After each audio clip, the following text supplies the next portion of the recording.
Ішкі істер министрлігінде менің полициям республикалық балалар байқауының жеңімпаздары марапатталды. Ведомство басшысы Ержан Саденов өңірлерден келген оқушыларға жылы лебізін білдіріп, болашақтарының жарқын болуын тіледі. Қош келдіңіздер, сіздермен кездесуіммен өте қуаныштымын. Мынандай кішкене жас бүлдіршіндер біздің полиция формасын киіп, биыл өздеріңіз білесіздер, біз алғашқы рет осындай видео конкурс жариялаған болатынбыз. Полиция ол қоғамдық қауіпсіздік, қылмыс әрекетін, заң бұзушылық әрекетінің бәрін тосқауыл болатын. Ол мынау біздің жалпы мемлекеттің осы заңды қорғаушылардың бірі. Осы конкурсқа қатысқандарыңыз біз үшін мақтан, қуаныш.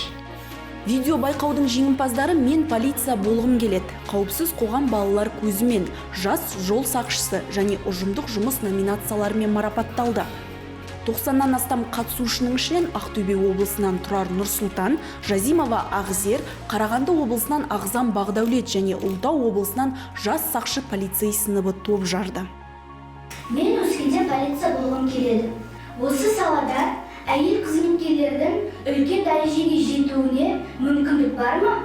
Бала кезімнен жаңағы полиция болғым келеді деген арманың орындалсын. Әрине біздің салада ер адамдар да істейді, әйел адамдар да қызмет істейді. Полковниктарымыз бар, үлкен сол себепте жол ашық.